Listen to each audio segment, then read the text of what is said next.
نو ابراهیم بن ادهم رحمت الله علیه سلطنت لته ورکا او زنګل تلاړ او ځان ته یو زنګل کې ناس الله الله کوي ها چې کله ملک او ملت او باچاهت په تنزل باندې زی او زما عزتمندو هر صغر کو تبا کیږي وزرا ټول راجم شو تزداری منت کې حضرت خپل سلطنت او باچاهت سنبال کړي او غر کیږي او دا کی هغه کی او ته ځا اب سب باچاهتي اب سلطنتي اب عزتي عزت خوش مال الله راکو اوس الله را راکو یو ستنه راواخستله او سمندر ته وغورځوله وای زی نران شي تاسو دا ټول فوج دا ټول وزرا دا څومره خلک دي څومره خادمین دي دا دی اوبو تخکته شي او دا ستنه دی مال راکي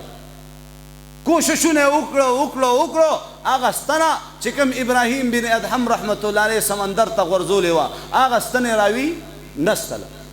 ورته وی اوس ګورئ حکم یو کو میانو ته چې مالا هغه ستنه پکار ده کومه ستنه چې ما دې اوبو ته در وغورځول هر مۍ په خوله کې زما عزتمندو په الله یقین کوي د سرو زرو ستنې چې کوم دی په خولو کې نیولې وې داسې رابار کړي سبحان الله وی باچاهت خدا دی په چرین پرین په ځنګل کې ځناور په اوبو کې میان تا خو په خپل کور کې ستا ښځه او بچی خبره نه مني زمړه ته لا څه مسلمان یې زموږ د خپل رب سره صلح نه ده شوې من د خپل رب سره صلح کړې نه ده من خپل رب راضي کړی نه دی او خپله ښځه خپله تابع غواړو دا چېرته سر به در باندې وګرځوي تا خپل رب راضي کړی تا خپل رب چېرته راضي کړی تا د خپل رب څومره نافرمانۍ نه کړي ته بار کم آرام توبونه او کومې نافرمانۍ نه په دې موبایل کې څه ګوري د دې خباست به ستا په ښځه او په بچو راځي بیا ورته ابراهیم بن ادهم رحمت الله علیه فرمایي چې دا ستنې زمانه دي پکار امقه ستنه مې پکار ده کومه چې ما در ورزولې اخره کې یو مئی راغی هغه خوله کې هغه ستنه نیولې وه او حضرت ته حواله بیا زما محترمو دلته مخکې نه په دې ځنګل کې یو بزرګ ناست دی الله الله کوي او دومره روټۍ راځي دومره تلکاري راځي چې بس د ده پې کار کېږي او چې کله دا وکتو چې دا راپسې بل بزرګ و ځنګل ته راغی اوس به مې رزق تقسیمیږي نیم به هغې له میلاویږي نیم به ماله دا د مسلمانانو د انسانانو په دې فطرت کې هم دا شی هغه ګلی شوی زما محترمو دا بزرګ ناست دی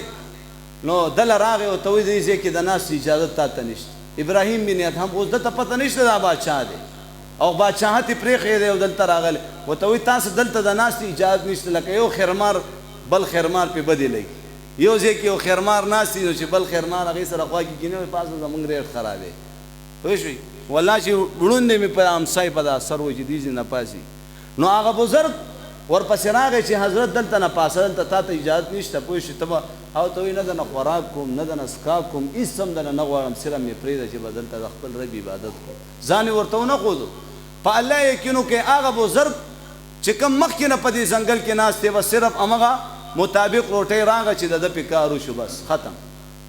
او ابراهیم بن ادهم رحمت الله علیه داسې ناشنا ناشنا طعامونه داسې ناشنا ناشنا نعمتونه مخې ته راغه چې کله دې بزرګ وکته چې داسې حساب دی دا اوس راغی نو دې بزرګ د خپل رب نه ګیله شکوه په زړه کې راله چې یا الله زه د کم وخت نه ستا عبادت او بندګي کوم او دا بزرګي کوم ماله صرف دومره راکې چې زما بس کار پې کېږي دا خو اوس راغی او یا الله دې له دې څومره ارڅه راولېږل نو الله رب العزت زما عزتمندو دې بزرګ ته فرمایي چې کوم مخکې نه په دې ځنګل کې ناست دی ورته وایي اشنا داسې کار دی چې تا خو په کور کې چې کوم دی چېرته دال او ساګ او غریبي غریبۍ کې دې بزرګي شروع کړه په غریبي غریبۍ کې تا زما دپاره پرېښي څه دي دې خو زما دپاره پوره سلطنت او باچاهت له لته ورکړې ده الله اکبر